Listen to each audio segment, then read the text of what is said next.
that even mean, Bauer's Game Corner? Ahoy there, YouTube! I'm back again today for another game review charged by BoardGameExchange.com, the internet's only board game rental website.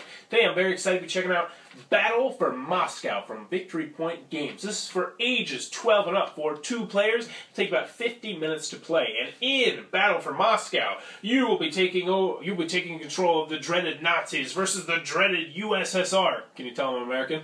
As the Nazis trying to invade Moscow in 1941, while the Moscowians the Russians try and defend themselves against the Nazi onslaught. Let's check it out, see how it plays.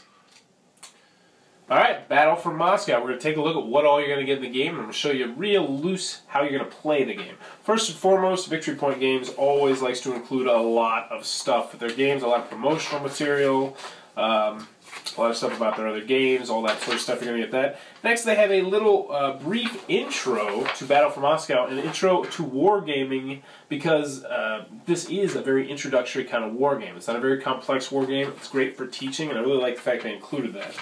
Next, you're going to get your handy-dandy rule booklet. It is very, very well done in the terms of war games. I liked it quite a lot. Very easy to learn the game, and it's only 4 pages grand total, full color. It's got illustrations. Very well done rule booklet on Victory Point Games' part. Next, you're going to get your game board. It is paper, as you can see, and this is what you're going to be playing Battle for Moscow on. As you can see, Moscow is over here. This is what you're going to be defending. This is the main heart of the game. If the Germans take over Moscow, game is over. What you're going to be doing is you're going to be playing as the Germans or the Russians. The Russians are the red, and they're going to try to defend Moscow and also hold one other city. So the red are the Moscow, and they're going to start anywhere they want on the board. All their symbols have 4 in them. That is going to symbolize how much damage they're going to do and how much movement they have. One interesting thing I like about this game is all the Moscow are going to start at half movement. When you flip it over, it goes to bright red, and then it says 8-4, which means they are going to be more powerful. But until you flip that over, you're not going to be able to have the more powerful units. You're going to get the tiles, obviously. Last but not least, you're going to get the little teeny tiny dice that Victory Point Games always likes to include. They say they don't include dice, but they do include this, which I think is a nice little touch. The fact they at least put that in there. That you should have your own dice, but oh, I just lost it. But anyway, you can have that little teeny tiny dice if you want. So, when you start up the game, it's going to be very simple to start up. All these little stars are going to represent where the Russians are going to go, and all these black squares are going to, or the black plus signs are where the Germans are going to go. The Germans are obviously going to be trying to make their way over. The Moscow, they start on the weak side. They're all going to start at 4-4 on their weak side, and the Germans are all going to they're all going to start on their plus side. So 12-6, 10-6. 6-9, so they're all going to be much more powerful, just like the way it was in real life. I will say one thing about the game. If you are playing with someone who's new to the game, you probably want to have them play as the Russians, because all their tiles are the exact same. They're all 4-4 and 8-4. They're all the exact same. Whereas the German, when you set out all your tiles, you're going to have to figure out, oh, okay, I want to put this here so that way he can be on the road so we can have more movement, and this guy so we can punch a hole in this guy's defense. There's a whole bunch more things you're going to be thinking about as the Germans as opposed to as the Moscowians, or whatever you want to call them. So this game is very simple at its heart, because what you're going to be doing is you're going to be taking 7 turns. You're going to have a little turn tracker over here that's going to keep track of that. And you're going to be doing 9 things during your turn. That's like, wow, 9 things during your turn. It sounds like a lot, but it's not actually a lot, because it's both you and your opponent. So the first thing, the German replacement phase. However, at the beginning of the game, you're not going to do that. Now what the replacement phase is it's going to let you either put new troops on the board or flip over the troops. So for instance, if this 6-4 got hurt, then what's going to happen is he's going to go down to 3-4. Now, during the replacement phase, you could flip him back over, and he would then be at full strength. However, that would count as your 1 that you would get in turn number 2. So the Germans are obviously going to get a lot less replacements than the Russians, because, well, the Russians are already hurting because the Germans are pushing forward into Moscow, just like real life. So you got the replacement phase, you got that, you're going to be taking turns going back and forth. So the first one is the replacement phase. Germans obviously don't need to do anything because they're all at full strength. Next, the German are going to move their panzers, which are these special tanks. Now this is one of my nitpicks with the game. You can't really tell what the panzers are because all the different pieces are just squares with X's and circles in them. But anyway, you're going to move your panzers first, and then you are going to go into your combat phase, which means just everybody's going to be attacking. Now, the very first turn, obviously, this is going to take a long time because you got all your Germans lined up next to all of your Russians. So that's going to be an initial onslaught. So essentially what's going to happen is the very first turn, the Germans are just going to gut the Russians, and then the Russians have to fight back, which I really did like about the game, how they did that. And then last but not least, the Germans are going to move if they can move.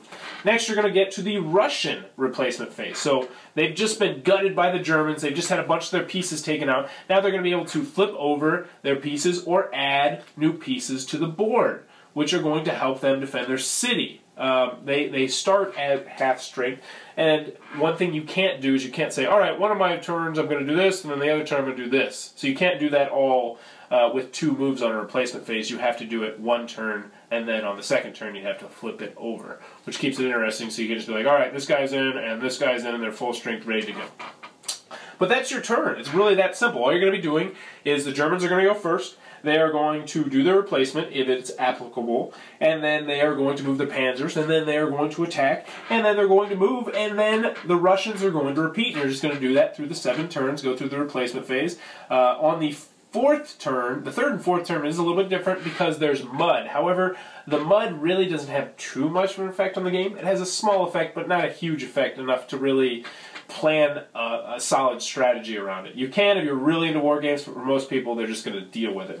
On the fourth turn, the Russians finally get some relief. They get their big 10-4. I don't know what this is called exactly, but it kicks a lot of butt. So if you can make it to the fourth turn and you got a pretty good defense set up, the Russians can really pound away with this 10-4. That helps a lot. But once you get to the 7th turn, you finish the 7th turn, you're going to see pretty simple. Are the Germans in Moscow? Have they conquered Moscow? Or have the Russians kept the Germans out? And that is how Victory Point Games Battle for Moscow is played. Okie dokie. Battle for Moscow from Victory Point Games. What are my final thoughts? Let's go over the pros. Let's go over the cons. Starting on the cons side. This game is not going to be for everybody. It is 2 players, which some people aren't going to like, and it is a war game. It's a very dry war game if you don't like history.